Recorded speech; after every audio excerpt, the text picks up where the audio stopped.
nós pintamos as paredes todas com uma técnica que eu conhecia da faculdade, que é com óleo de baleia, mas só que não é óleo de baleia, mas a gente usa óleo de cozinha e cal e corante, que é a técnica das casas de Paraty, e deu muito certo.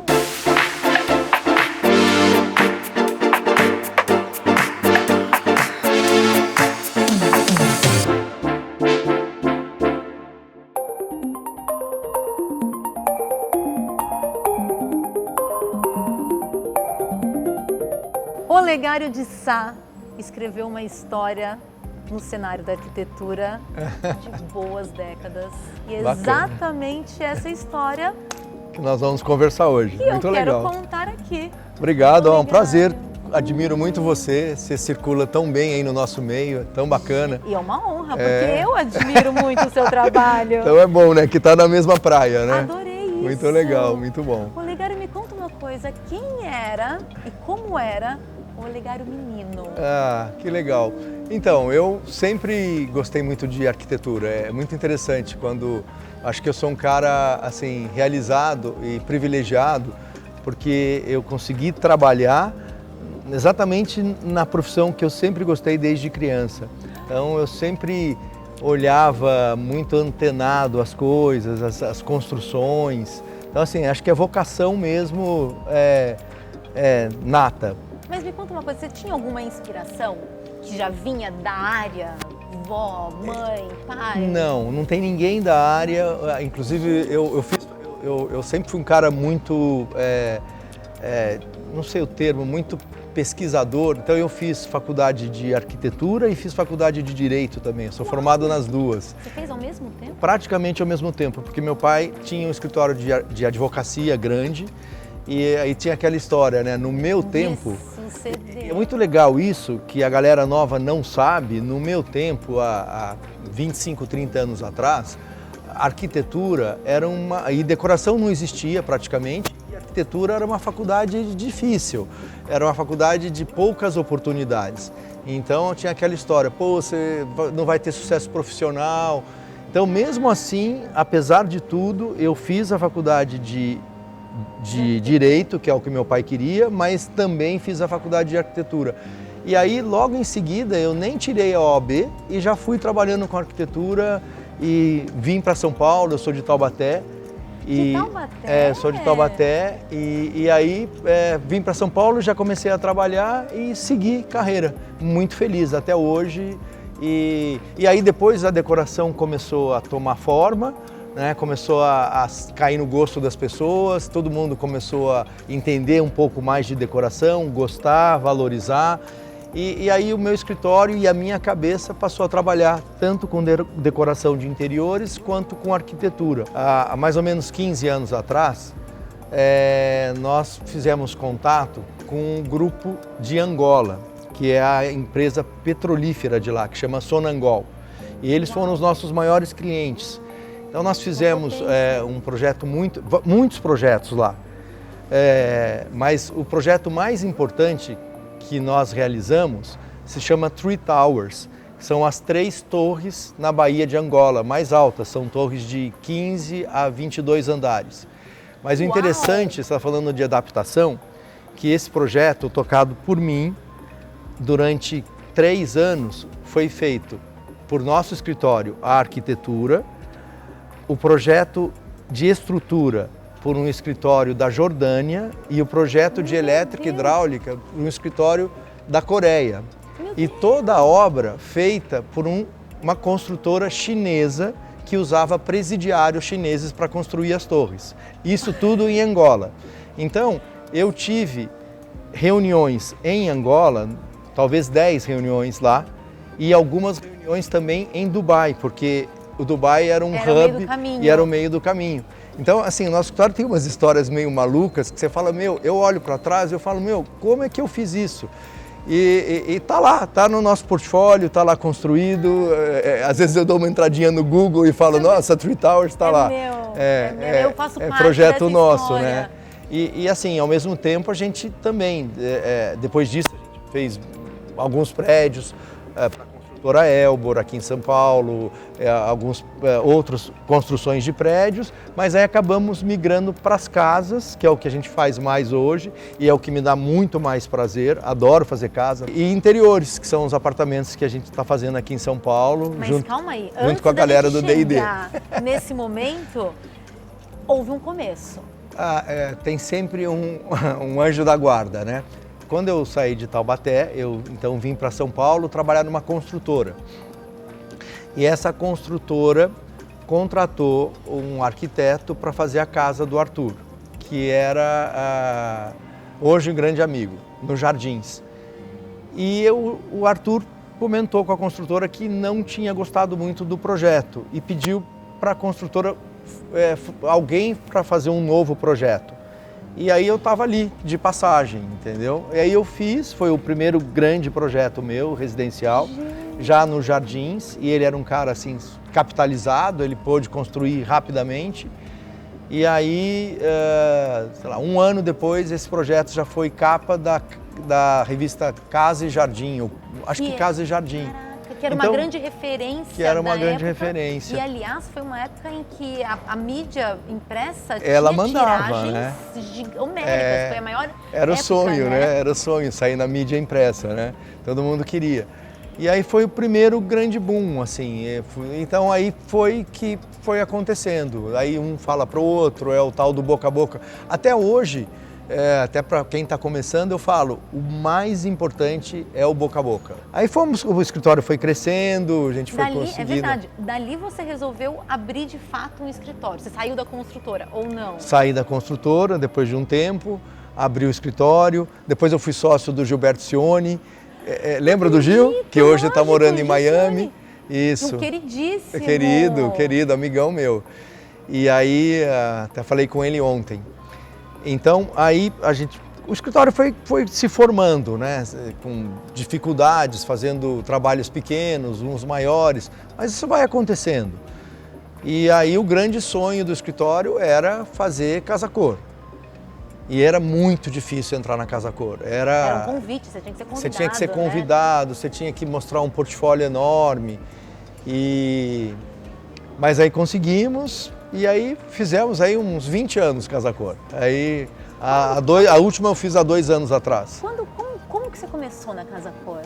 Olha, foi demais. Nós fizemos um espaço, eles deram um banheiro. Vocês foram convidados? Fomos convidados, mas sempre quando você entra em casa-cor, você pega um espaço pequeno. E o nosso era um banheiro pequenininho. Só que em frente a esse banheiro tinha um grande jardim. Então nós propusemos e eles aceitaram, nós criamos uma estrutura metálica com pé direito duplo, enorme, em frente a esse banheiro e criamos uma sala de espera para o banheiro. Então a gente criou um negócio mega, só que no primeiro ano nosso de casa-cor. Então já foi assim, sabe, uma coisa bacana para o escritório, porque teve uma visibilidade, porque o que a gente precisa, na verdade, em casa-cor é ser visto, né? E ficou muito bacana. Na verdade, né? Então foi legal, porque aí o ano seguinte você já consegue um espaço maior. Sabe o que eu acho? Eu acho que uma frase que eu me sinto muito confortável de falar. Eu acho que o arquiteto é um cara extremamente privilegiado como profissional, porque você primeiro conversa com quem vai usar o seu trabalho. Você tem que entender essa pessoa, o que ela gosta, o que ela pensa, o que vai fazer ela feliz. Aí você imagina isso, você desenha isso, você põe no papel, aí você pensa toda a parte de função, a parte de custo, a parte financeira, tudo para transformar aquilo em realidade. Aí depois você desenha, você vê a perspectiva, você pensa, você tem esse domínio. E passa um tempo, você está dentro do lugar, você está vendo a obra, você está vendo o teto, o pé direito duplo. Se materializando. Se materializando. E aí depois você está dentro ali, jantando com o cliente na primeira noite, porque está tudo certo e ficou pronto. Então, sabe, você pega o escultor ele imagina e ele faz a escultura, mas o arquiteto, ele sente o outro, imagina e materializa e usa. Sonho de alguém. Você entra dentro, isso é maravilhoso. Tantas obras já feitas, eu acredito que você deva ter se deparado com pedidos dos mais inusitados possíveis. É gozado, né? Porque eu sabia que você ia fazer essa pergunta. Achei que você ia fazer essa pergunta, mas eu não sei, eu não acho nada muito inusitado, porque eu acho que são padrões, tudo é normal, acho que é isso, quando você está pensando para outra pessoa. Se é normal para ela, é normal para a gente. A gente brinca que o grande inimigo hoje dos arquitetos é o Pinterest. Né? Então, por exemplo, tem clientes que têm uma noção muito clara do que eles querem, mas tem clientes que chegam, olha, eu gostei disso. Com 880, uma hora gosta disso, um neoclássico e um super contemporâneo. Então é complicado, né? Então você tem que ajudar a filtrar, ajudar a pessoa a entender o que ela quer. A entender o que ela quer. E o que ela realmente se identifica. Isso, o que ela se identifica. Mas hoje, acho que a maioria dos escritórios, o nosso, muito, nós temos uma apresentação de projeto muito clara, né? As imagens hoje são muito reais, muito objetivas. Então, acho que é muito melhor que o Pinterest, o arquiteto, escutar, traduzir e colocar no papel, nas imagens, o projeto para aí sim você discutir naquela matéria, já materializado em desenho, o que é bacana para o cliente. Aí ele consegue se enxergar ali. Aí isso ajuda muito. Eu imagino o que você já deve ter vivido de problema dentro de obra, Legário. Obra é complicado, mas o que eu falo para todo cliente, a obra é uma quantidade enorme de itens e uma quantidade enorme de pessoas fazendo essa interface.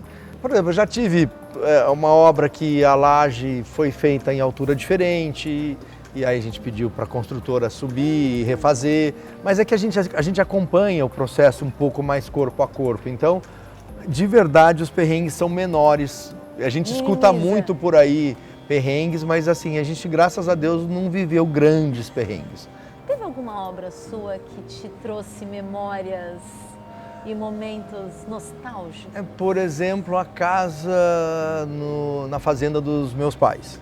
Foi super bacana, que eu fiz e foi eu tinha acabado de me formar e fica entre Taubaté e Ubatuba e foi bacana porque é uma casa, até legal falar isso, é uma casa que é no topo de um morro, lá em cima, e aí a gente não queria gastar muito, eu tinha acabado de me formar.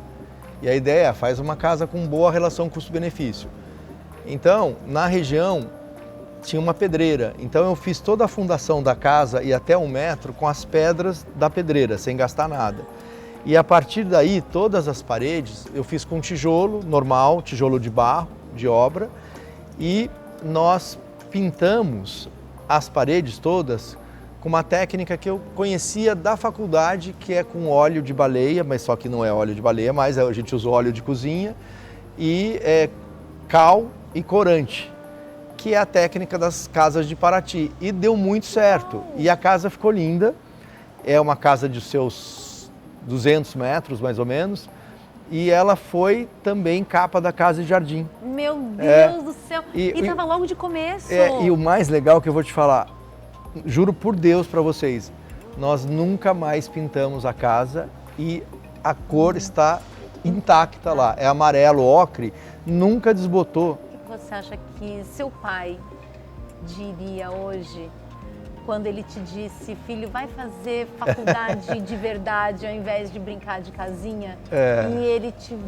E ele vê. É bacana. Meu pai está com 90 anos, está vivo ainda. E ele adora, porque assim, estas maravilhas que vocês fazem, elas vão todas para o YouTube, né?